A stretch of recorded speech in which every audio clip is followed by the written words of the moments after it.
Welcome to Talkin' SEC. Writer, photographer, and producer Phillip Jordan discusses all the latest in college football in the Southeast with the best analysts around. Now from the southeast corner of Alabama, a state that knows sports, here is Phillip Jordan.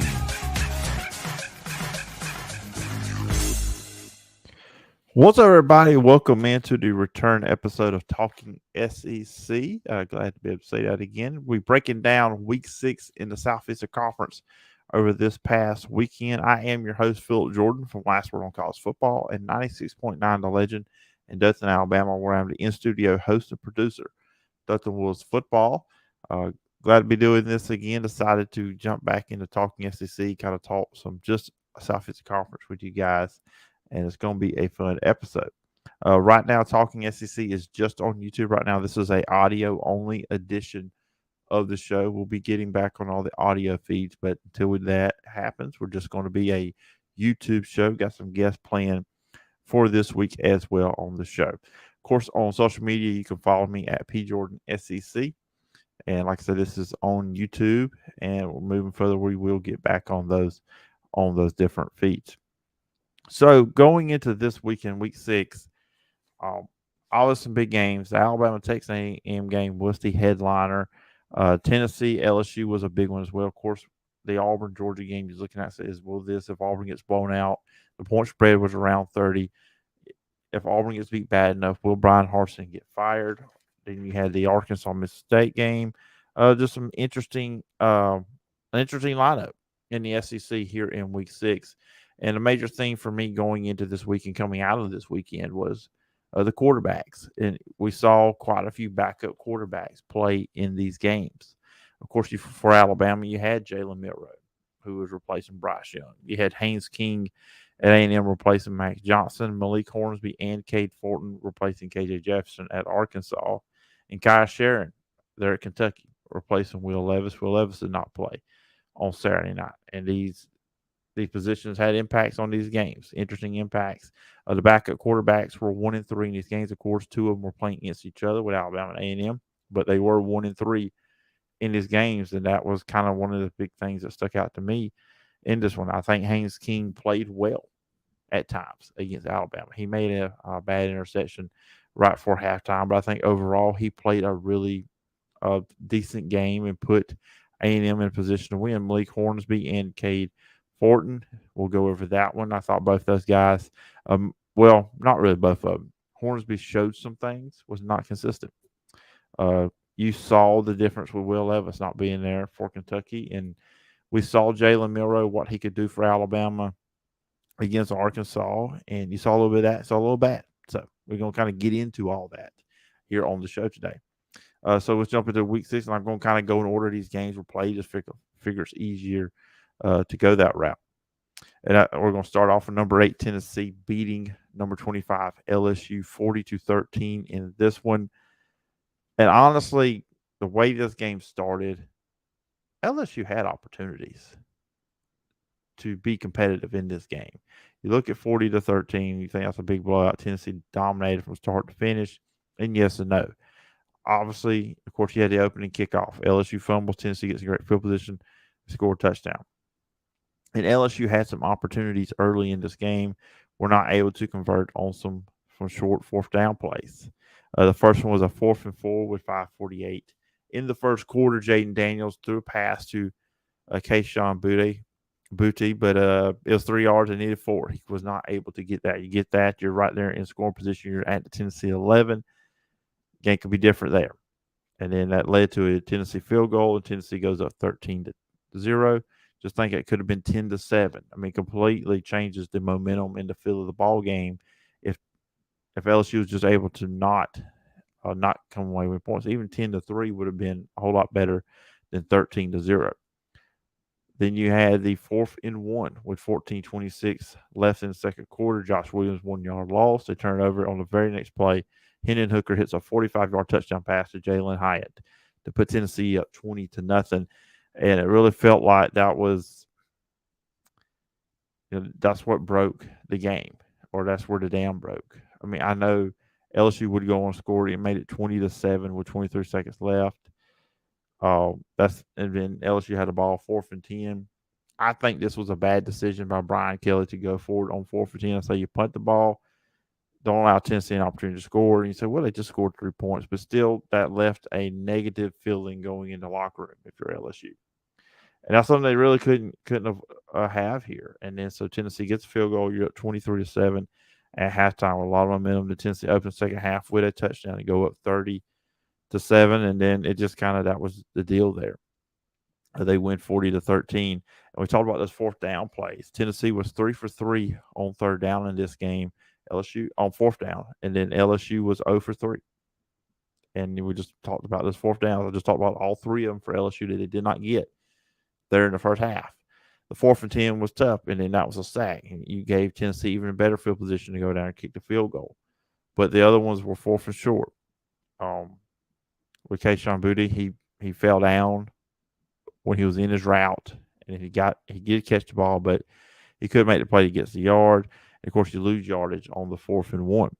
And Hendon Hooker was really good in this game. He was 17-27, 239, 2 touchdowns, 56 yards rushing in the game. But Tennessee on the ground. We know what Tennessee is as a passing offense. They're really good. One if not the best in the country in college football. But the running game is really coming on strong the last 2 games, particularly with Jabari Smith. I don't know where I got Small from. Smith had 127 yards, 2 touchdowns in this game. He also had 90 yards in a touchdown in their previous game against Florida. So he's really playing well right now, which I know Florida's not a good rush defense. We'll get into Florida a little bit with their game in Missouri. But still, there's some consistency there. And now they're getting that run game going. And look, when you look at LSU, this is not a bad defensive front. It's not a bad defense that LSU has. It's not a great LSU defense, but it's not a bad LSU defense either. They've got dudes on that side. And then Brew McCoy having 7 catches for 140 yards in the game. And then, like I said, Jalen Hyatt, 4 catches, 63 yards, and the 2 touchdowns. We'll talk about the 1. And I was really impressed. Another thing with Tennessee, we talk about their passing game. The run game was solid here. And then the defense was really good. And that's one thing with Tennessee. Tennessee does not have to have great defense, but they have to have good enough defense. And they had 5 sacks in the day.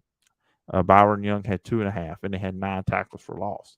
So if they're able to get pressure on quarterback and they can make enough plays, and you just put pressure on quarterback, you don't necessarily have to get there and sack the quarterback.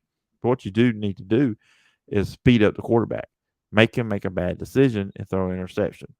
And they did that to Jaden Daniels. He threw his first interception of the season. He was coming into this game, so these are 2 quarterbacks that haven't thrown interceptions, which Hendon Hooker does push the ball down the field. Jaden Daniels don't. Jaden Daniels, his game is first read and then take off with the ball, run. He had decent stats. You just look at his stat line. It was solid. 32-45, 300 yards, 1 touchdown, 1 interception, 38 yards rushing. But they got down quick. They took away the running game for LSU. LSU did not run for a lot of yards in this game. And then Daniels was throwing a lot. So that's where those numbers do come. It's kind of like we see this in the NFL all the time. Teams get down, but you see the big number. I mean, it's good fantasy football numbers, but real football numbers is not there because you don't want to be throwing the ball that many times with Daniels, but you couldn't run the ball anymore because you got down by so much. And then Kayshon Boutte, 6 catches, 33 yards, and 1 touchdown, 0 sacks on Hooker. So the LSU defense did not play well here. They could not stop the run. They could not stop the pass, and they could not get any pressure on the Tennessee passers. And also at 11 o'clock, you had Arkansas playing Mississippi State. And, of course, going this one, the big question was, would KJ Jefferson play? He did not. Mississippi State wins this game 40-17. 3 straight losses now for Arkansas. A&M, which they should have won that game. You got to feel that's the one he got away from. They should have won that game against Texas A&M. Of course, the game last week against Alabama. And now this week against Mississippi State. Arkansas, they went with a 2-quarterback system early on with Malik Hornsby and Cade Fortin. Cade Fortin got to start. Not much action from him, though. 2 of 6, 8 yards. But Malik Hornsby, he showed some decent things and some solid things in this game. He threw for 234 yards, 1 touchdown. He did throw 2 interceptions. He ran for 114 yards, too. But he was 8 of 17, so not consistent with the pass. Obviously, made the 2 mistakes with the interceptions. But as been the case with Arkansas this year, they can't stop the pass. This is the 4th time this year that an opposing passer has thrown for over 300 yards. Will Rogers was 31-48, 395, and 3 touchdowns. And I'll tell you this about Mississippi State that's impressive. They are a good defensive football team. They got 2 turnovers in this game. But Mike Leach at Texas Tech and Washington State, you never thought about them as running teams. But I tell you what, they could run the ball in Mississippi State. This team's dangerous because they have that ability to run the ball. They ran it for 173 yards in this game. Dylan Johnson was the workhorse of that with 100 yards and 2 touchdowns. They jumped out 21-0 here early in the second quarter. They were at 21-10 going into halftime. And I maybe thought, okay, maybe Arkansas's got a little momentum. They've scored 10 straight points, but Mississippi State just pulled away. Mississippi State right now, I'm telling you, they're just playing really good football because they can run the ball and they can play defense. Kind of wonder, how the LSU game got away from them, which that was a tough deal with that one anyways. But Mike Leach has got this team really going the right direction. They have Kentucky this week. We'll see what happens. Will Levis play in that game? Arkansas, what's next for them? They've got BYU. They've got to get a win. They just got to get a win for morale, get their confidence back. And we'll see. That'll be a storyline all week. Will KJ Jefferson play? It showed in this game. They have got to have KJ Jefferson in a quarterback. He was what makes that offense go. And the offense made some big plays. They had some good things go on. But they're going to score more than 17 points because the defense is not cutting the mustard right now. Missouri and Florida, another close loss for Missouri. Florida win 24-17. Missouri is now 2-4 on the season, 0-3 in the SEC. Florida goes to 4-2, 1-2. Third straight loss by 1 score. Of course, they lost the Auburn game. They didn't win the Auburn game. It's kind of hard to say they lost it. That was just, they should have won. Auburn found a way. That Auburn look, I guess. Lost that one 17-14 in overtime. Then you lose last week to Georgia. You had a 10-point lead in that game. You lose 26-22. Now you lose to Florida 24-17. And the pressure's got to be getting on Eli Drinkwitz. I thought going into the season there was 2 coaches on the hot seat in the SEC.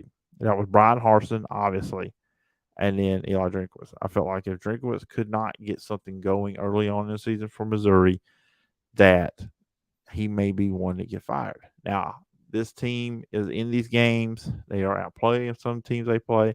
Should be at Auburn. Probably should beat Georgia. Florida game, they made some mistakes, some turnovers. So maybe I can't go into saying, okay, they should have beat Florida. But they're not finishing these games. Auburn's not either. And, we'll get in Auburn in a little bit. 2 interceptions by Florida's Jaden Hill. He had one that was a pick 6 early on in the game. Brady Cook just made a horrible read. I don't think he was solid. Pick 6 to the house is 10-0 Florida. And then the second was at the Florida 16-yard line. This was like in the third quarter. Big play stop Missouri from getting in. And the Florida defense made some plays. Of course, they made the stop on 4th and 2 with 1:17 left to seal the deal. Florida had a great ground game in this one. 231 yards, 212 in the second half. Montreal Johnson, Trevor Etienne, and Anthony Richardson led the way with this rushing attack. But Anthony Richardson was nothing to be excited about passing wise. 8 of 14, 66 yards, 1 touchdown, 1 interception. He's had a turnover in 5 straight games. So we really don't know what Florida is. This game, they're a running team, but we kind of thought it was going to be the Anthony Richardson show, and he's inconsistent. He played great against Utah. He played great against Tennessee in a losing effort. But he said these other games were just inconsistency. And Florida really doesn't have receivers that scare you, and they went to running game here. So Florida, I think Florida is probably a 6 or 7 win team this year. Maybe they can upset somebody. It shouldn't be. How they beat Utah, I don't know. I know Utah lost to UCLA over the weekend, and now they're at their second loss, and maybe staring at their third loss this upcoming Saturday when they do play USC. But Florida has shown potential to be really good against some top-ranked teams in Utah in the win, and then the near win or close loss to Tennessee. So we'll see. But it's kind of week. Anthony Richardson is a really talented player. Now, I know there were some people putting him as a top 5 or first-round draft pick quarterback coming out this year. There's no way he's that now, but he's got all the athletic ability. He just needs more development. He needs more time. He hasn't really played a lot coming in this year. Dan Mullen was reluctant last season to put him in when it was obvious he needed to be the guy. So he feels like he's kind of a year behind in his development. And everybody sees what he can be, but he's just not there yet. And a lot of it is just on the consistent side. For Missouri, just some kind of stats on them. Brady Cook, quarterback, was 22 of 30, 220, and 0 touchdowns. He threw to 2 interceptions. Nathaniel Peel had 117 yards, 1 touchdown. That's the thing, too, about the Florida defense. Talked about Tennessee, and Jabari Smith had 90 yards on him last time Tennessee played. Florida struggled. Florida has been struggling in run defense. So they're going to have to pick that up because this is the SEC. Got to be able to stop running because that's what most teams do in this conference. 2:30 games now, Auburn and Georgia. Look, nobody expected the thing to be a game. Georgia wins 42-10 here. Auburn drops to 3-3, 1-2 in the conference. Georgia's now 6-0, 3-0 in the conference. This really does not feel like a rivalry anymore. This is to come from a guy that covers Auburn for last one college football. 6 straight wins for Georgia. Auburn has not won in Athens since 2005. It was 14-0 at halftime, though. And going into halftime, I got to think, the Auburn defense did really, really well to keep them in the game. And really, it could have been just 7-0. Brian Harsin decided to go for a fake punt. Didn't work out. Georgia scores. And then there was toward the end of the first half, Auburn had something nice going. Robbie Ashford just ran the ball at the middle, and he just dropped the ball. He fumbled it. Georgia gets on it, so I stopped that drive. There was an opportunity, I think, for a really big play early in the pass game with Corey Moore. Right over the middle, Robbie Ashford hit him, but you could tell with Moore he was running with it before he actually caught it. And you also saw, and this is something we haven't seen much of, to be honest, Brian Harsin got emotional. He threw his headset down. But Auburn goes in 14-0, but the defense eventually just ran out of gas. They just couldn't keep the offense in anymore. The offense was doing absolutely nothing. Auburn finally scored some second half points, but the touchdown they scored, Jarquez Hunter, was when the game was not in doubt anymore. And then Auburn gives up 292 yards rushing, 6 touchdowns.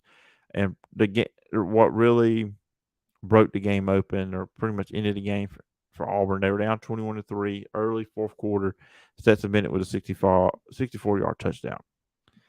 And for Georgia, I'm not talking much about Georgia's performance here. They took care of business. It was kind of not sloppy, but a sluggish another game. They just came in, took care of business, and they beat a team they're supposed to beat in Auburn. I mean, it was a 30-point favorite in this game. They win by 32.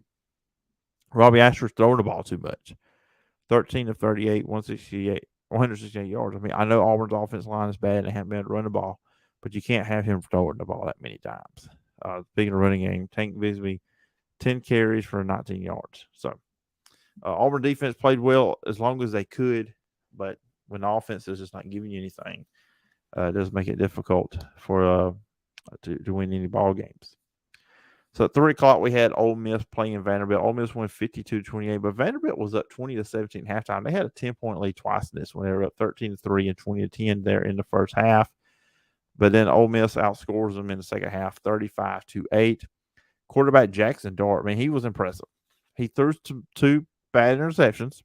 He did that, and it seems like once a week we're now looking at him. Okay, he did it against Kentucky too right before halftime. Okay, you're throwing the bad. You're going to push the ball. He's a risk taker.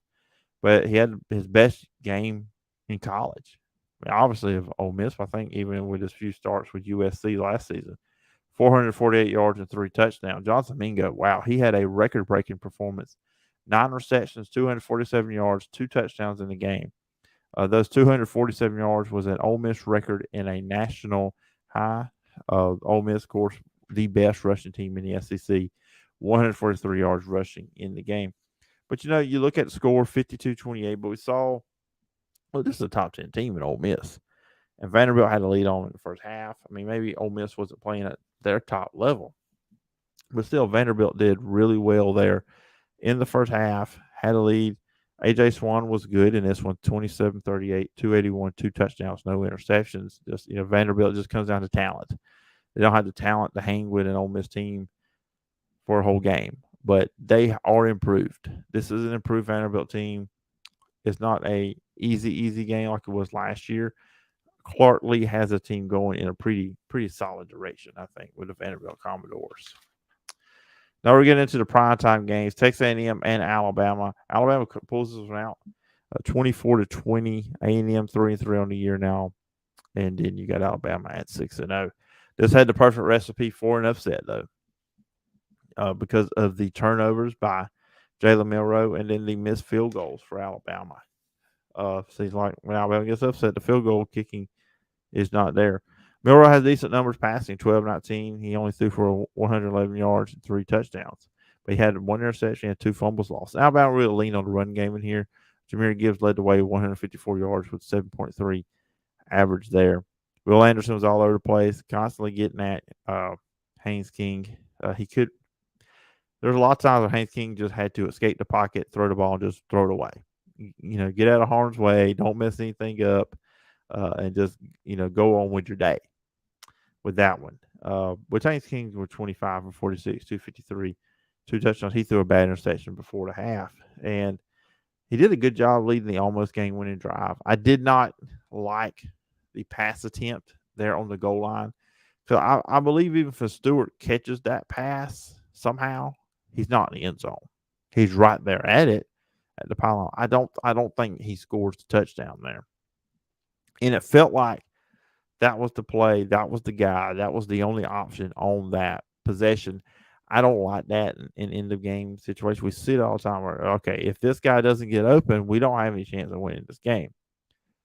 Which I'm not a huge fan of that thought process. I'm just not.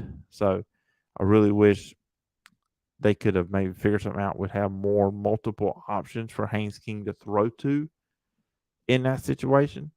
But A&M, look, it was a gritty performance. They're the backup quarterback. So was Alabama.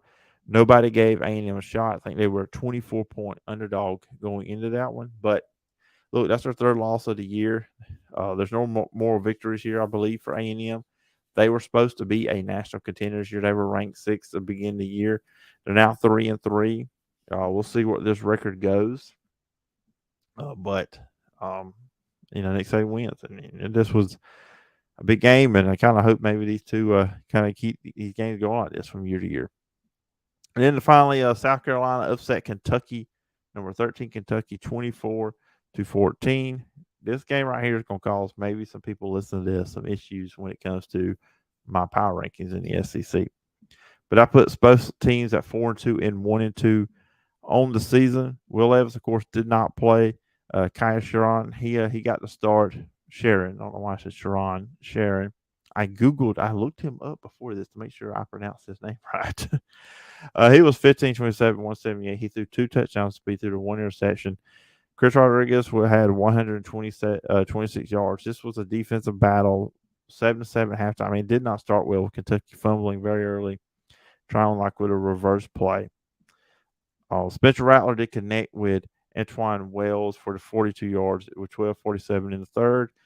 Then Mitch Jeter kicked a field goal with 2:38 in the 3rd, and then in the 4th quarter with 6:53. Jalen Brooks with a 24-yard touchdown. A big game on the ground for running back Marshawn Lloyd with 110 yards and 1 touchdown. Spencer Rattler was solid, 14-19, 177. He did throw the 1 interception through the 1 touchdown. He also had the lost fumble, so he recovered from them 2 turnovers early on in the game. Well, this is a big loss for Kentucky, though, because they still have games with Georgia and Tennessee.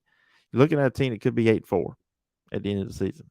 I thought this was a 10-win team coming into the year, and obviously this game may upset some people. I don't know if anybody that is a fan of South Carolina is going to be listening to this, but I'm going to say I do believe that if Will Levis plays this game, Kentucky wins. They just did not look the same offensively. Really couldn't push the ball without Levis out there. With Sharon, he is a freshman. This was his first start, important playing time. He didn't play bad, but obviously the inexperience and unable to push the ball down the field. But big win for South Carolina to get 4-2 and give this program some momentum, especially going on the road and beating Kentucky like they did. Now, just looking at the East and West standings real quick, you got Georgia and Tennessee at the top. Then you got 3, 1, and 2 teams in South Carolina, Kentucky, and Florida. And then Vandy and Missouri are yet to get SEC wins over the West. You've got Alabama and Ole Miss that are both still undefeated. LSU, Mississippi State have 1 loss apiece, but LSU has a tiebreaker for third place because they beat them head-to-head. You got Auburn and A&M at 1 and 2, and then Arkansas, surprisingly, at 1 and 3. I mean, Arkansas was a team I saw some people think could be a team that could compete and maybe perhaps compete for the SEC West, but that's not going to happen now with 3 losses on the schedule. So now my SEC rankings, which I will post these up on social media in the coming days. I'm going to go 14-1. At number 14, I got Missouri at 2-4 as the 14th team in the conference. At 13, I got Auburn. 12 is Vanderbilt. 11 is Arkansas. 10 is Florida. 9 is South Carolina. I'm probably about to get some hate on this one. Number 8 is A&M. Number 7 is LSU. Number 6, Kentucky. Everyone said, why do you got Kentucky still at 6, at 4-2? But South Carolina just beat them. Because, look, I'm just going to say Will Levis, if he plays, he wins. I mean, I'm sorry. At full strength, Kentucky's better than South Carolina. And I fully believe that if Will Levis plays, they beat South Carolina. That's just how I feel. So when I made this ranking, I knew that was probably going to rub some people the wrong way. Then you have Ole Miss. I got them as the 4th best team. Tennessee 3, Alabama 2, and Georgia 1. And then as we look ahead, lastly, to the newest AP poll, top 25. Georgia moves back up to number 1. They had dropped to 2. Alabama drops down to number 3. They were at number 1. And honestly, the way Alabama and Georgia played last couple weeks, I would put Ohio State number 1. But they put Georgia back at number 1 with the lopsided victory over Auburn, but they did struggle with half for Auburn. Auburn defense did really well against the Georgia offense early on in that game. Tennessee moved up 2 spots from 8 all the way to number 6. Of course, number 3 versus number 6 this Saturday when they play Tennessee and Alabama. Then you've got Ole Miss. They didn't move. They stay at number 9. Mississippi State moved up 7 spots from 23 to 16. They're number 7. And then Kentucky drops 9 spots from 13 to 22. And future SEC team who just come off a 49-0 win, Oklahoma, they're also tied at number 22 with Kentucky.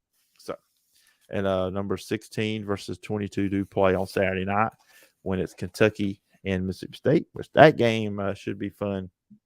And then you will have Alabama Tennessee game. You'll have Ole Miss and Auburn playing on Saturday. You also have Florida and LSU. So some interesting and intriguing matchups this weekend coming in the SEC. And guys, that's going to do it for this edition of Talking SEC, a solo edition, just going over what happened in Week 6 in the SEC. Haven't done a solo SEC pod like this in some time. Hope you guys enjoyed it. Just me, give my thoughts, talking about what happened in the SEC on Saturday. And now there will be some more of these during the week. I'm going to have some guests lined up to come in and talk all things SEC football. So it won't just be me rest of the time. Remember, you can follow me on social media at PJordanSEC. The Talking SEC reboot is just on YouTube right now. My YouTube channel, Phillip Jordan, and the Talking SEC YouTube channel. Please go to both. Hit the subscribe button, hit the bell for all notifications, and leave a comment on a video. I would really appreciate it. You can always email me at sportstalkphillipjordan@gmail.com. Hope everybody has a great rest of the day, and you have been listening to Talking SEC.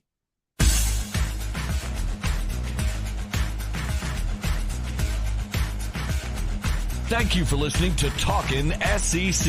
Follow Phillip on social media at PJordanSEC and the show at Talkin' SEC Pod. Subscribe to the podcast on Apple Podcast or wherever you get your podcast.